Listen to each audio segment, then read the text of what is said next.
The Vladivostok Summit Meeting on Arms Control was a two-day summit held on November 23 and 24, 1974 in Vladivostok for the purpose of extending arms control provisions between the Soviet Union and the United States. After a series of talks between American President Gerald Ford and Soviet Foreign Minister Andrei Gromyko in Washington and American Secretary of State Henry Kissinger's visit to Moscow, Ford traveled to Vladivostok to meet with Soviet General Secretary Leonid Brezhnev directly. The two heads of state agreed to terms that would limit both nations an equal aggregate number of various weapons, including strategic nuclear delivery vehicles, intercontinental ballistic missiles, and submarine-launched ballistic missiles fitted with multiple independently targetable reentry vehicles. Background: the Soviet Union and the United States had first reached an agreement on a strategic arms limitation in May 1972, which limited the number of ballistic missiles that each nation could deploy to 2,360 from the Soviets and 1,710 for the Americans. The agreement was not comprehensive, however, as it did not restrict the number of heavy bombers or missiles equipped with multiple warheads for either country, which by 1974 worked to the advantage of the United States,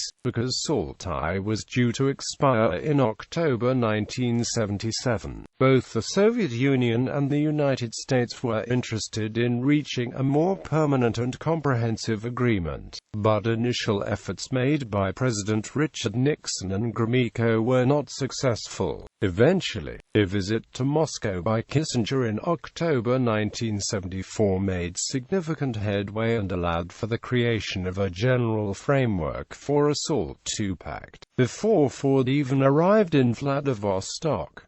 Before the Vladivostok summit began, Ford noted that they only had to button down two things: the number of launchers and MIRVs to be permitted for each country, and whether each nation would be given an equal quota for both, or if a differential would be used that would allow the Soviets more launches and the Americans more MIRVs. According to Brezhnev, this potential discrepancy was due to the fact that the American and Soviet arsenals were, from the beginning, completely different in both structure and deployment. The United States had a strategic triad of nuclear weapons that could be delivered from land, sea, or air, while the Soviet Union had relied on large, long-ranged missiles because its weapons were mostly restricted to its own continental territory. Going into the summit, Brezhnev alluded to the Soviet desire to find a tricky balance between the larger number of Soviet land-based missiles, and the greater quantity of superior American MIRV missiles. The Americans' desire to instead have equal numbers of weapons allowed for both countries, a policy known as numerical equivalency, although Kissinger was more optimistic than Ford about the prospects of achieving this.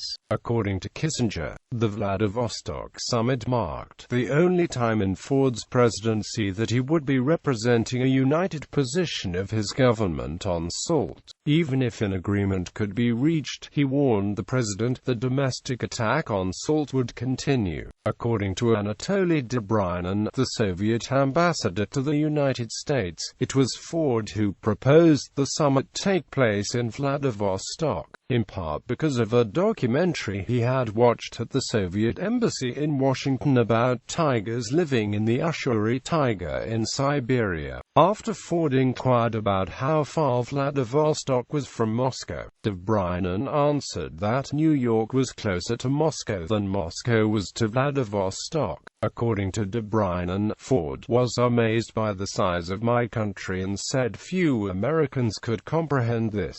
Kissinger was also excited by the prospects of the summit taking place in Vladivostok, according to De, both because it could be tied in with Ford's trip to Japan and thus appear less deliberately staged, and also because of the city's close proximity to the People's Republic of China, which was the other major concern of Kissinger's triangular diplomacy. Arrival in Vladivostok. Ford and the American delegation arrived at Vozdvizhenka Air Base on the morning of November 23, where they were greeted by Brezhnev and Gromyko. Although the Americans were flying in from Seoul, according to Kissinger, they had to double back to Tokyo, because the Soviet Union did not have diplomatic relations with South Korea at the time. According to Ford, the Soviets had themselves just completed a 4,000-mile trip from Moscow by rail, but according to De,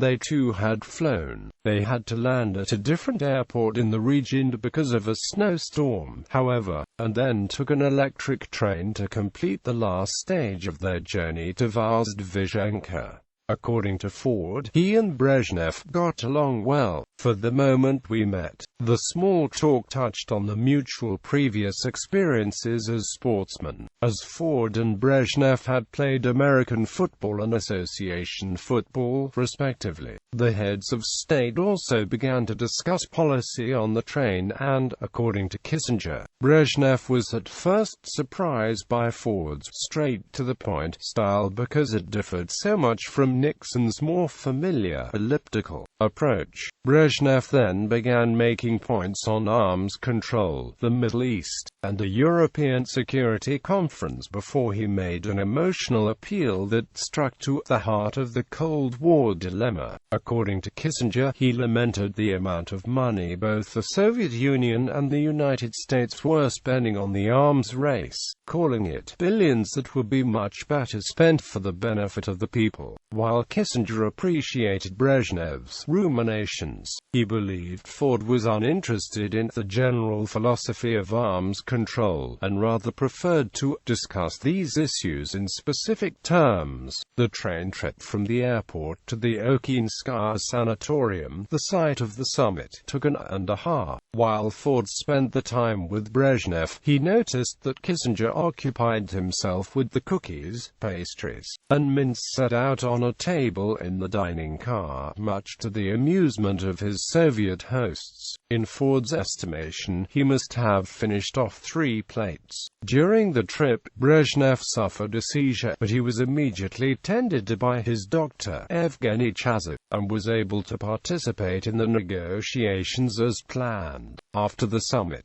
Brezhnev suffered another more severe seizure on his return journey to Moscow, and according to De, it was at the point that the long countdown to his fatal illness had begun. At the end of the train trip, the American and Soviet delegations arrived at Okinskaya, a spa town frequented by vacationing Soviet military personnel and local politicians that De described as a rural community some 20 kilometers from Vladivostok, while Ford described the town and its sanatorium as looking like an abandoned YMCA camp in the Catskills. He also noted that Brezhnev did not seem concerned about its appearance. Kissinger described the sanatorium as a large stone building, and noted that it was surrounded by small cottages built of wood.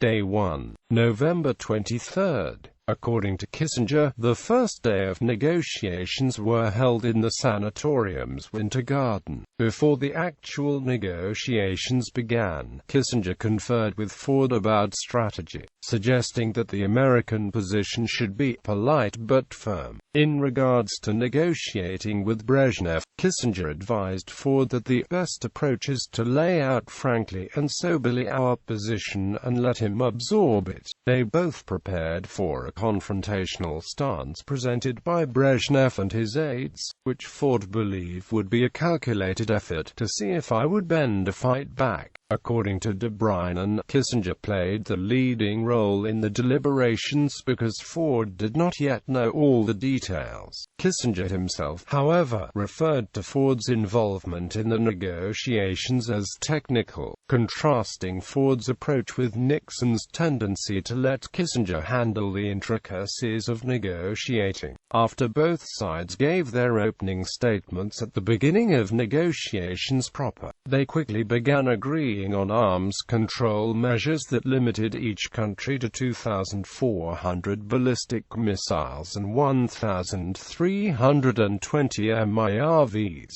because many of the key points had already been agreed to before the summit began. Kissinger likened the developments to a kabuki play, extremely stylized with a near-traditional script and a foreordained outcome. De Bruyne referred to these agreements as a compromise from the Soviet perspective, but noted that it eliminated what, in our view, had been the principal deficiency of the Saltai Agreement. The negotiations, which at times became extremely technical, slowed down as more contentious topics came up. The first of these involved the United States, including its forward-based system with F-4, F-111, and FB-111 fighters, its nuclear weapons deployed in Western Europe, its production of Trident-equipped Ohio-class submarines, and its plans to build the B-1 bomber. While the Soviet Union was concerned by all of these American weapons, the United States was able to negotiate from a position of strength and preserved all of these advantages. Regarding the submarines and the B-1, Ford successfully convinced his Soviet counterparts that his country's national security demanded that we push forward with both. Conversely, the American delegation wanted the USSR to relinquish a significant number of so-called heavy, land-based ICBMs.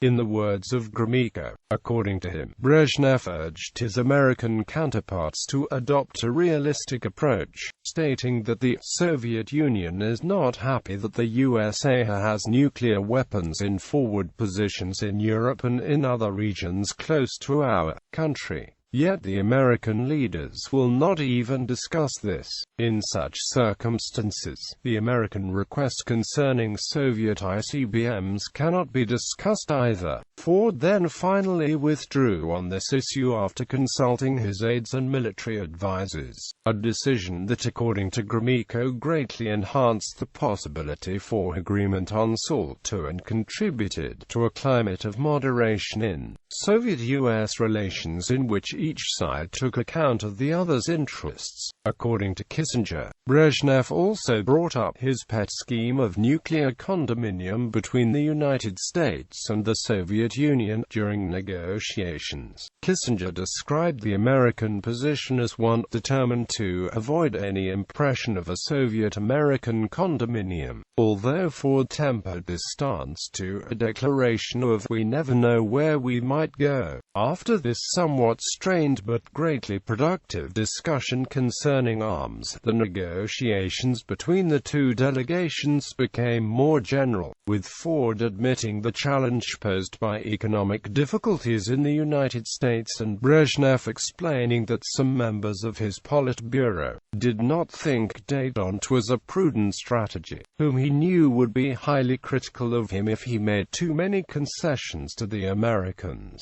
Then, somewhat to Ford's surprise, Brezhnev began talking in considerable detail about the United States Congress, which the Soviets had come to see as potentially detrimental to their ability to negotiate with American presidents. Trying to plan for the future, Brezhnev asked Ford, "What kind of a Congress will you be dealing with for the next 2 years?" To which Ford replied, "Mr.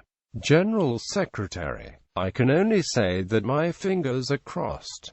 breaks between sessions. The first day of negotiations was originally planned to last just 2 hours, from 6 p.m. to 8 p.m. VLAT, after which the two delegations would break for dinner and then retire for the night before resuming talks the next morning. The negotiations had been so productive, however, that the Soviets and the Americans agreed to forego dinner and continue the talks, ultimately taking 3 short breaks that evening instead of one long one to eat. The Americans, afraid that the sanatorium had been bugged, elected to take the breaks outside, despite the sub-zero temperatures. During one of the breaks, Brezhnev presented Ford with a portrait painting of the American president, and while Ford was quite impressed by the quality of the work, he did not think it looked much like him. When he presented the portrait to a group of his American colleagues, photographer David Hume kennily joked, "Hey now, would you look at that?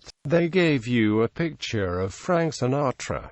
Ford was not amused. The first day negotiations did not end until after midnight, and as Ford was waiting for a much-delayed meal to be served, he remembered that his alma mater, the University of Michigan, was playing the Ohio State University in football that day. Due to the time difference, the game would be occurring during the early morning hours in Vladivostok. Ford then instructed his military aide Bo Barrett to wake him up at 6 a.m. the next morning with the result of the game, which he did. 12-10. Ford responded, "Wait a minute. Who had the 12, and who had the 10?